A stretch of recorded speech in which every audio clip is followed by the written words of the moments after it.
sa balita, komentaryo, isyu, serbisyo publiko. Aksyon Radio! Sa Bacolod, Aksyon Radio! Aksyon Radio! Gikan sa News Center sa Aksyon Radio. Aksyon Radio. Yari ang mga nagapangunang balita sa syudad sa Bacolod kag probensya sa Negros Occidental. Mga balita lokal, nasyonal, sa Aksyon Balitang Bayan. Numero 1, Aksyon Balitang Bayan. Numero 1, two-time kapisanan ng mga broadcasters. Golden Dove nominee for Best Provincial Newscast. Aksyon Balitang Bayan. Numero 1. Aksyon Balitang Bayan. Numero 1. Kagkaroon ang inyo News Team.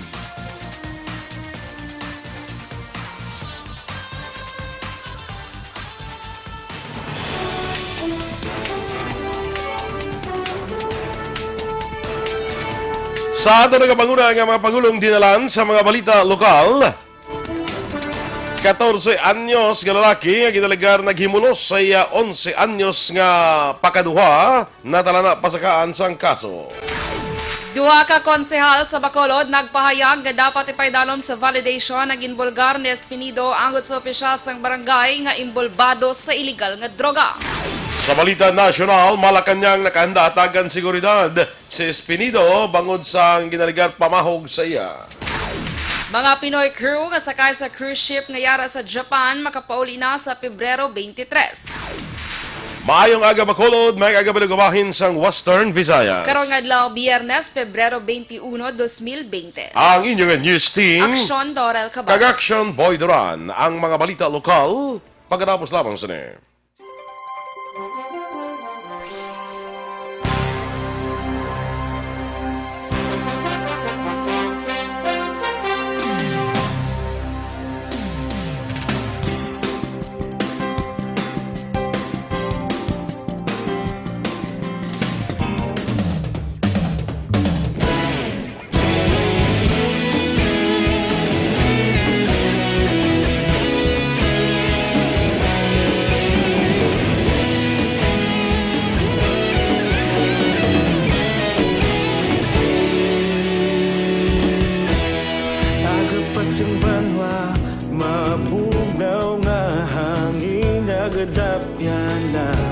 Ikaw nang ginapamati ang namon ginasanligan.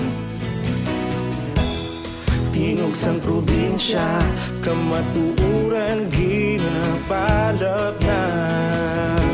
Minsay nga may dala, paglaom kag kasanat.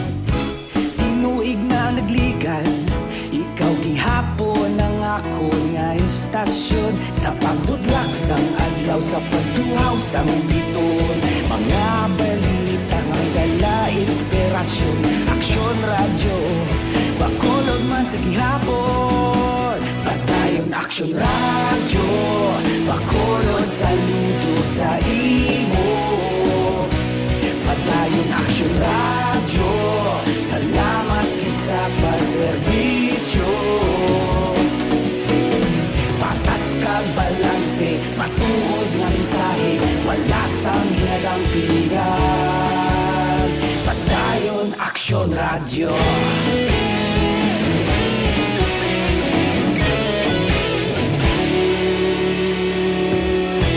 Bacolod nun kag Negrosanon, inyong pamatian.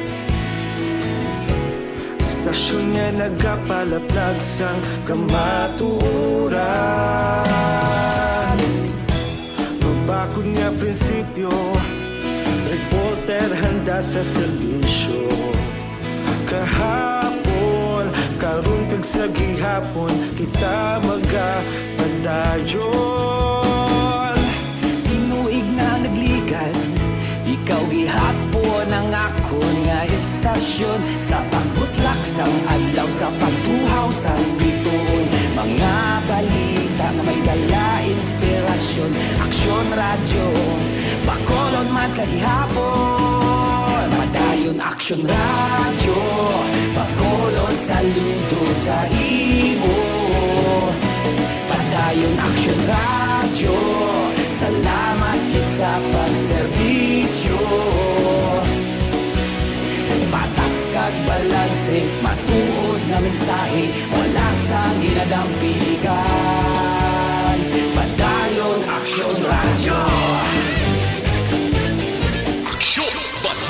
Bayan, Numero 1.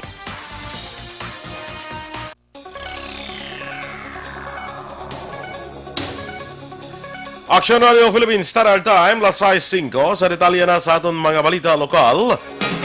Ginapreparar na sa mga kapulisan sa Kawayan PNP ang kasong rape batok sa isa ka 14 anyos nga solterito matapos ginaligar ginimuslan sini ang 11 anyos niya nga pakaduha. Sunod kay Police Sergeant Rose Ann Hico, tagpamuno sang WCPD, bangod 14 anyos ang suspetsado, ginawa at palina ang rekomendasyon sang DSWD sa mga banwa ante si pasaka ang kaso. Nagpakayo sang bulig ang pamilya sang 11 anyos nga bata nga babae sa Aksyon Radio matapos nga inaligar ginimuslan sa iya pakaduha sa tong telikdan nga Enero 24 sa puluyan siya lola sa isa ka barangay sa banwa sang Kawayan.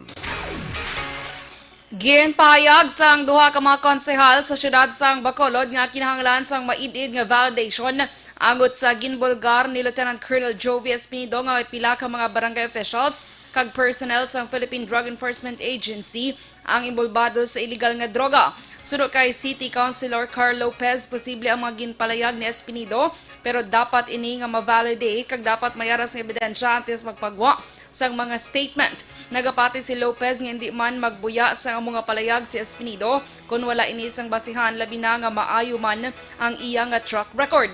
Samtang ginpahayag ni Councilor Wilson Gamboa Jr., iya ginatagan si Espinido sang benefit of the doubt kag ginakabig nga sincero kag committed ang kontrobersyal nga pulis sa kampanya kontra droga. Nagalaom si Gamboa nga masulbar sang PNP ang ini nga issue labi na ang ginaligar pagkalakip ni Espinido sa narco list. Madumduman si Espinido kag mga konsehal na nagapatigayon pa sa closed door meeting nagligad nga Pebrero 6 antes gin-relieve ang kontrobersyal nga pulis.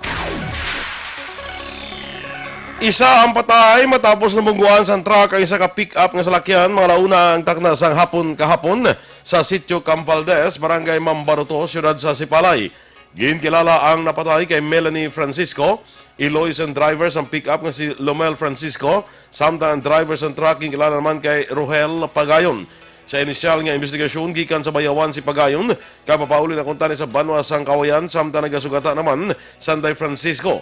Duha pa pag-abot sa lugar sa aksidente, ginaligar nga bangod madandog ang dalan kag dulugon, nawarik ni Pagayon ang manubela kag naka-apply man sa break up ang nakabunggo ini sa nasakyan ni Francisco ang itunaan sa pagkapatay ni Melanie. Luwas naman sa katalagman ang apat pa kamasakay sang pick-up nga salakyan. Naaresto na pagi sa pursuit operation sa Escalante PNP si Alejandro Dalaurao, 56 anyos, nga mo ang suspect nga naglabo tub-tub mapatay sa anay barangay kapitan nga si George Espada sa Pebrero 19. Sunod kay Major Hill John Despi, hepe sa Escalante PNP, pagi sa mga impormasyon nga ilan na baton gilayon ni laging kadtuan ang lugar kundi nakita si Dalaurao kag naaresto las 3:20 sa hapon Pebrero 20 sa barangay Binagyuhan proper sa among man nga syudad. Preso karon sa custodial facilities ng Escalante PNP si Dalaurao kag mga tubang sa kaso nga murder nga natala na ipasaka sa Pebrero 21 kon subong nga adlaw. Ginapreparar na sa Police Station 4 ang kaso ng frustrated murder batok kay John Ray Francisco, 28 anyos, tumandok sa barangay Santol, Banwa, sang Binalbagan matapos niya ginbuno sang kahapon sang kagahon si Reggie Batayin, 36 anyos, kapungluyo naman sa Purok Riverside, barangay Banago, siyudad sa Bacolod. Si Batayin ang nakagwa man sa ospital matapos mabulong ay pila sa nakalayan niya parte sang lawas tugas sa pagbuno ni Francisco.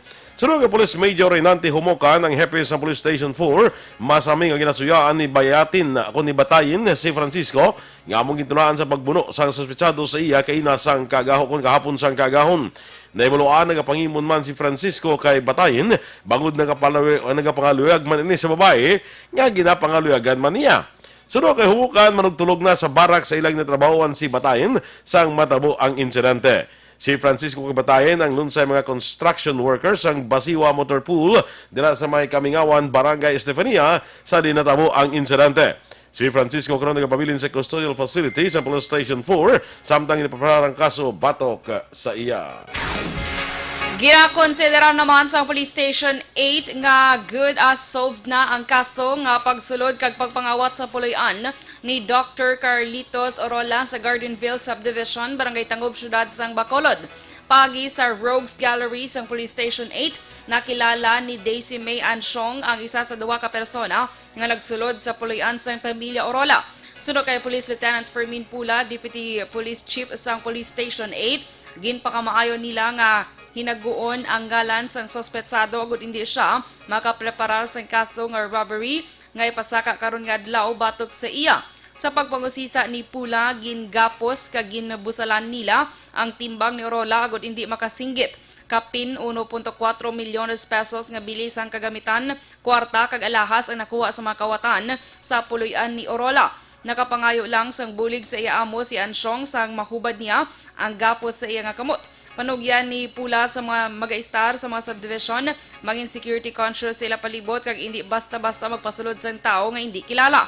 Sunod pa kay Pula, nagagamit sang salakyan ng makawatan, agod kargahan sang ila kinawatan. Arestado naman ang top 8 sa illegal drug watch list sa Sagay PNP sa bypass operations sa Sagay PNP alas 5 kahapon sang hapon sa Quezon Street, Barangay Poblacion 1 sa Buman nga syudad. Ginkilala ang nadakpan kay Enrique Vestar, 43 anyos, kag residente sang Cornelio Street sa mga barangay kag syudad. Nakuha sa kay Vistar ang 3 ka heat seal transparent plastic sachet sa ginasuspetsuhan shabu kag 500 pesos nga buy-bust money. Preso naman karon sa custodial facilities sa Sagay PNP si Vistar.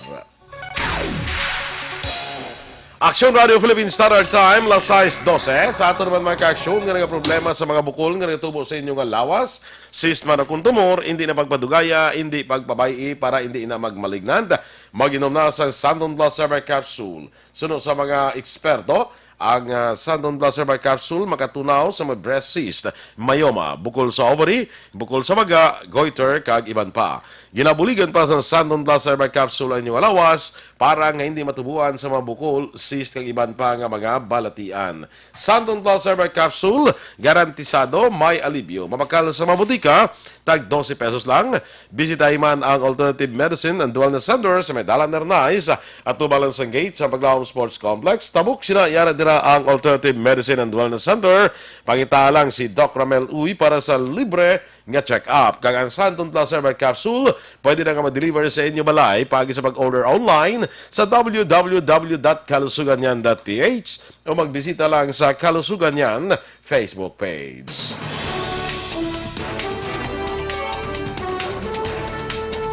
Malacanang nakahanda-hatagan seguridad si Lieutenant Colonel Jovi Espinido. Samtang mga Pinoy crew nga sakay sa cruise ship ngayara sa Japan, pwede na makapauli sa Pebrero 23. Ang ato nga pangunang mga balita nasyonal sa pagbalik sa Aksyon Balitang Bayan Numero 1.